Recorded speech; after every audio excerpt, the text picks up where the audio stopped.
And welcome to the Taylor Report, CIUT 89.5 FM. I'm Phil Taylor. With me is Phil Conlon. How you doing, Phil? Yes, good afternoon, Phil.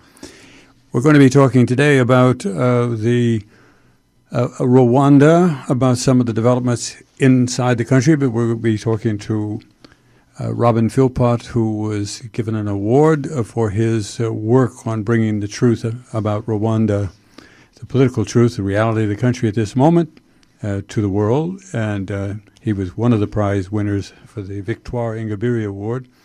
It was given in Brussels, Belgium.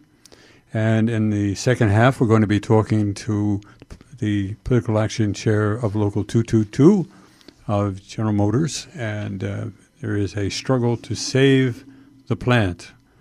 And if there's a popular piece of music, there's a musical called The Last Ship by Sting, and there seems to be a kind of an echo of what happened with the shipyard workers and what is faced by the General Motors workers in Oshawa. So we'll be talking to Mr. Lee about that. But I believe we're joined on the line by Robin Philpott. Are you there, Robin? Hello, Phil. Thank you very much for talking to us, Robin. I should tell folks you are the publisher of Baraka Books. You have published several books of your own, and you have certainly been among the first to really clarify what kind of crisis, political crisis, exists in the country of Rwanda, which for most people, listeners, it all begins in the events of 1994, and you've written about that. Now, you were in Brussels and received an award along with two other individuals. It's the award is given by the Women's International Network, and it's called the Victoire Ingabire Umuhoza Prize for Democracy and Peace. So tell us about that. What was it like? What was the kind of attendance? First of all, I must say it was a great honor because Victoire is an inspiration. She's somebody we should all basically learn about because she went and ran in elections against Kagame, and just for that simple fact of playing the democratic game. In Rwanda, she was locked up for 8 years, and she only recently became free, and that was when they created this award. So, and it's an award it's a prize that's picking up steam over the years. This was the 8th edition, and the room was was packed with well over 300 people, it's an event, and people from. I could say there are a lot of people from the Belgium, Holland, and France areas, but there were people from elsewhere, from Catalonia, Barcelona, and Mallorca, people from Kenya, and then a couple of us from Canada, from Quebec, and so it was. It's become. You can see that the network is growing. And it's becoming I think it's become an important prize. Yes. So and it's a very striking event, and this was for the first time, of course, Victoire was able to address the crowd via Skype from Kigali. She was freed, and you have to say it rather quickly because. As people point out, it's an open air prison. Rwanda. Her movements are always being monitored, and she has to report to authorities and that kind of thing. Yeah, exactly. So the fact that she could speak to people, but if you allow me, I want to say that the whole event there was a shadow cast on it, kind of saddened the event because the night previous. To this, or during the night, and this was a Saturday on the 9th, there was her chief assistant the chief assistant of Victoire in Kigali, in Rwanda, was assassinated in, like I say, in cold blood. His name is Anselm Mutuyima, and he was spokesperson for the Unified Democratic Front, which is Victoire Ingabire's party. He'd been sentenced to 6 years in prison and then was freed and was just working as spokesman for the party, and he was assassinated that night before, which people considered it was perhaps used to destabilize this very important international event. So. Well, that's rather striking. I'm glad you bring this up. It's a good time to mention that one of the problems is you have a regime that seems to carry out crimes, international crimes actually, with impunity, and the government of Canada is very close to this leadership. People have been removed from Canada to be put into Rwandan prisons, and this is a government that kills civilians, disappears them. Yeah. That was one of the points I tried to make in my acceptance speech, was that, and it was focusing on the 25th anniversary of the shooting down of the plane. You know, within, I guess, 2 or 3 weeks now, it will be the 6th of April, which will be the 25th anniversary of the so-called unsolved assassination of 2 African heads of state and their entourage. Where the people who were responsible, and all evidence, and I literally say all evidence from all serious investigations, says that it was the current president of Rwanda and his army party, the Rwandan Patriotic Front, that shot the plane down. Now, you can say that when you give impunity to a man like him, it just invites him to do more of this. And this has been going on for 25 years, and people are being extradited from countries all over the world, and particularly Western countries, the United States, Canada, Belgium, France, Sweden, and we named them. I named them, and they also have a kind of a sort of a working agreement with our judicial systems here to enable that kind of extradition. So the situation is very serious. Yeah. By the way, again, as you say, the assassination of this man Anselm Mutuyimana, it just underlines people there's no appreciation. Of course, it's you can also say it's because of the really shocking ignorance of the media. Not they make sure that people don't hear about this. This is not reported widely, and they portray the president in the light of he's always called the man who saved the country, etc. But you know, he just made an admission. In front of they had a party retreat. Party retreats, by the way, are often very embarrassing. I would never recommend anybody have one. But he decided to talk off the cuff to his supporters because it was recorded. And he said, you know, Sesenda Shanga, who had been the Minister of Interior in Rwanda in 1994 after the RPF seized power, he said he crossed the line and therefore he was killed. Yeah. Now, listeners of the CIUT and readers of Robin Philpott should know something. It was said at the time that was carried out by his government, and his government denied it. Yeah. They always said, "Oh no, it's the extremist Hutus are killing each other." Sesenda Shanga being a Hutu, but he'd been a member of the RPF government. Yeah. Now he told the world that, and I don't see any condemnation from Chrystia Freeland or whatever is representing the United States as Secretary of State. Yeah.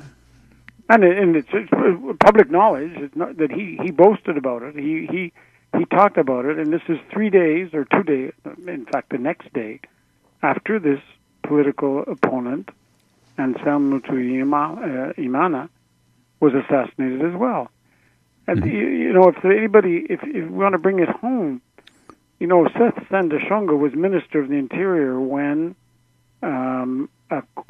Quebec, a Canadian priest by the name of Simard, Father Claude Simard, went and complained. He was from an area just south of Kigali, and he went and complained to the minister about disappearances and killings of people under the RPF. Mm-hmm. And it was the 18th of October, 1994, that Father Simard from Montreal was assassinated while he was praying in his own room. Mm-hmm. And a Canadian by the name of Tim Iceberg, who was with the Canadian forces there under Tousignan, this was after Dallaire left, who came and found the body. And he witnessed to the effect that it was the Kagame and the RPF that assassinated this Canadian citizen. Mm-hmm. And nobody's done anything about it. And this is, you could say this is very related to his admission or his boasting about killing Seth Sendashonga. Mm-hmm. Because Sendashonga, as Minister of the Interior, was collecting information. That's what we know about killings done by the RPF during the April 1990s and 1994 and after. Mm-hmm. And that's probably why he was assassinated. Yeah. By the way, and again, it's a good that we engage about this, it seems to me, because he also brought in a name of a writer who also has written a book about Rwanda, much less enlightening than yours, Mr. Prunier. And Prunier had commented, this was what sparked his remarks. Prunier said, Sendashonga had met with the closest advisor to President Museveni of Uganda, and that may have been what triggered his assassination by the Rwandans. And so Kagame saw that as an occasion to say, yes, that's right, that's what did it. He crossed the line. But as has been pointed out by close observers, such as yourself and others, actually they had already tried to kill him in 1996 before he met with Mr. Museveni's. Exactly. So they're getting their lives a little bit tangled up, and they're trying to help each other out. I think Prunier was trying to help Kagame by writing such a silly thing, and he failed to notice that assassins had shot Sendashonga. By the way, it's the old thing of people forget the bystanders. A man was in the brother-in-law of Sendashonga was in the car with him and was killed. Yeah. On the first attempt, and Sendashonga was badly wounded. Yeah. But it is. I'm really. Oh, go ahead. Go ahead. Yeah. No. The important thing is that he fled. He left Rwanda, and he should have been protected. He fled. He was in Nairobi. That's right. Yeah, and he was then assassinated. And this man boasts about the assassination. Mm-hmm. And he boasts about this assassination, but I mean, we should work on having a long memory. Yes, he's counting that people do not remember these events. Yeah, very opportunistically playing on what he thinks is people who are controlling the narrative. So if one of them gives him a good line, he says, yeah, that's a good one. He doesn't worry himself about the details. There's many aspects to this. I'll mention one last one because I want to get to your speech too and what the audience, the gathering was like. But the National Basketball Association is playing footsie with Paul Kagame. Yeah. And powerful people arrange those. When we say, well, what does Tony Blair or what does Bill Clinton get? And what do they do for him? You have to look at that kind of development. I would look at, did Clinton have a role in seeing to it that Kagame showed up at the All-Star game and or was praised by some of the coaches? I mean, this is really insidious and contemptible, actually. Right. No, it is, absolutely. But I think these people should be called out. Clinton and Blair. I mean, the man is going around boasting about killing. The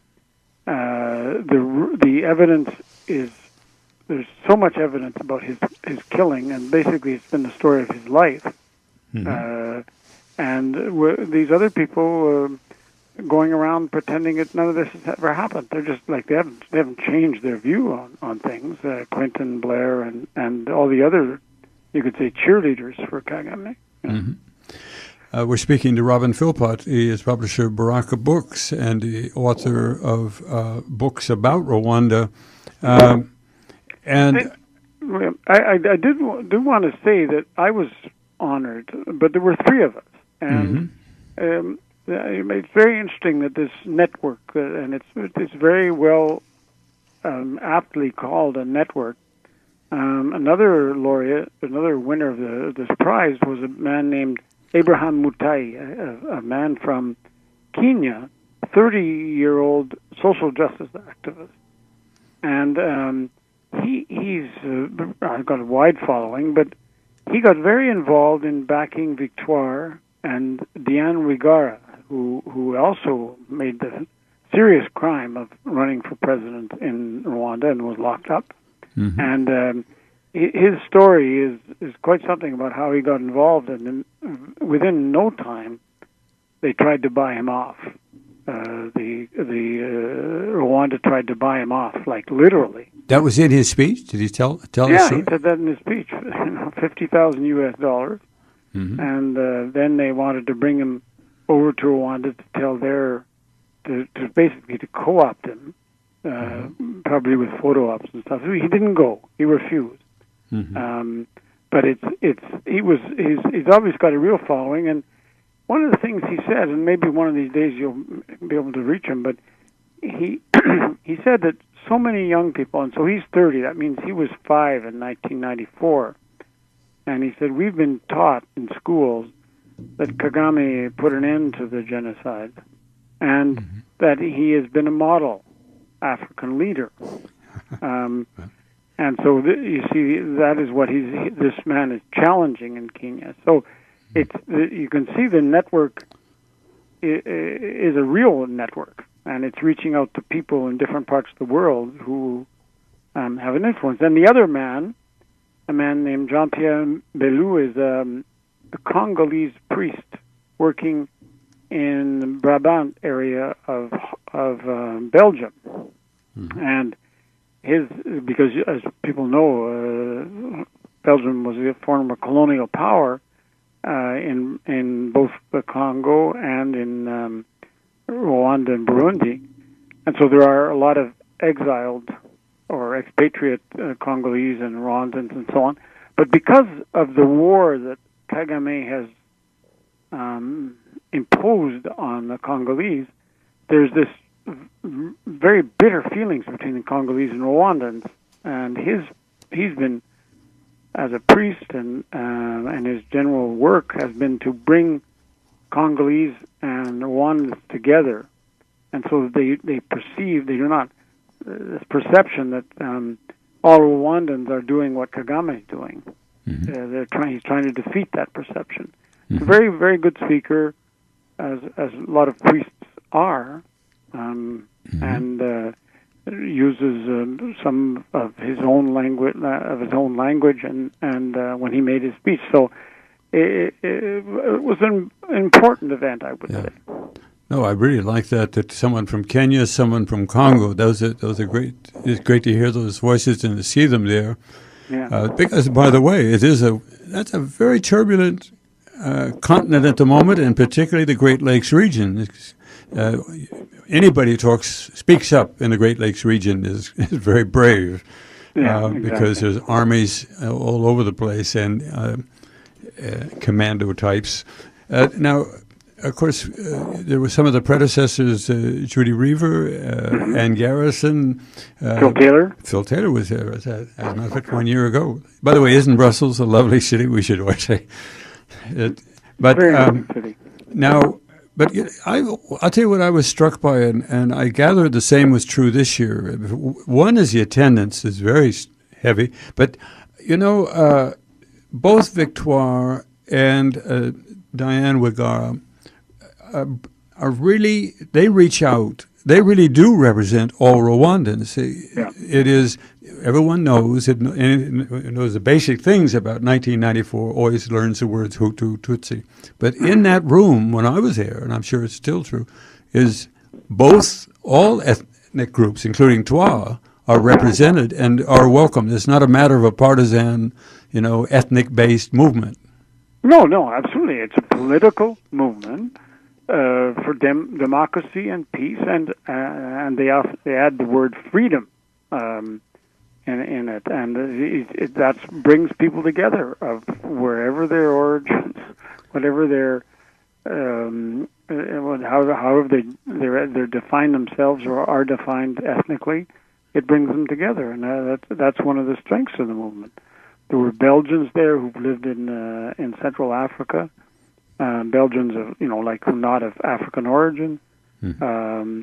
At the table I was sitting was Luc Marchal, and Luc Marchal, people should know this. He was in charge of the Kigali battalion under the UNAMIR, which is the United Nations forces, that was led by Romeo Dallaire. Who, by the way, Romeo Dallaire, and I talked to Mr. Marchal about it. Romeo Dallaire has never gone to Belgium. Mm-hmm. Never. And, because he's afraid that he's going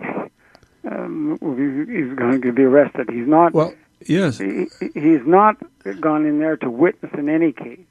He never, not for the defense of Luc Marchal. Luc Marchal, his case, because of the death of a certain number of paratroopers, 10 paratroopers in Belgium, was court-martialed there. Mm-hmm. Of course, the man is innocent, and he's only recently been acquitted of the charges have been dropped. Mm-hmm. But Luc Marchal's story about Rwanda is totally different from the one we've been fed by our General Dallaire. Yes. And he broke with General Dallaire in about 2004, and he said to Mr. Dallaire, "You have shaken hands with the devil," meaning that he's shaken hands with Kagame. Mm-hmm. And so you had a lot of other people. That's a rewriting of the book. Yes. Yeah. Exactly. Exactly. And so, big event. That's a good, we should tell our listeners, Canadians, France and Belgium both had inquiries, political inquiries as to what the heck happened, because they had prominent individuals in personnel. Yeah. But Canada never had an inquiry. No, Canada has not had an inquiry, and we have lost people. The narrative has been has been basically handled by not speaking, simply, it's kind of what you might call the suspicious silence. Right. A lot of publicity, a lot of books, maybe headlines, but no inquiry where someone sits down, takes an oath, and tells you what he thinks happened. Because, then they would end up with a different narratives, because, as you just pointed out, Colonel Marchal would tell quite a different story, or at least one that would be noticeably different. If they've been following the story only within the context of Canada. Yeah. But another people who were there were people from Catalonia, and they have brought the Spanish judicial system to investigate very seriously the death of Spanish humanitarian workers who were killed, and Catalans in particular, killed by the RPF, and they've had a very serious investigation, and led to an indictment of 40 leaders including Kagame, of the RPF regime. But Canada just it goes along as if nothing happened, Yes. and they maintain this wonderful relationship with the current government. It's very important you tell us all these things, and I congratulate you on your getting the award, and we're going to be posting that on our Facebook page, and I assume it could be Global Research published it, right? Yeah, Global Research published it, and Black Agenda Report is published. Oh, good, because yours is available both in French and English. Yeah, exactly. And so Black Agenda Report we'll be having, but it's in the Global Research. It's on Global Research, published early last week. Yeah. And well, again, congratulations. And I know it was a great speech. I urge everybody to read it in detail. The really important facts are there. Robin Philpott, thank you very, very much. Thank you very much, Phil. Sure thing. Have a good day. Bye. Bye-bye. This is the Taylor Report. It is CIUT 89.5 FM. You can write to us, the Taylor Report at CIUT.FM. We're on Facebook /The Taylor Report, and we are on SoundCloud, Taylor-Report.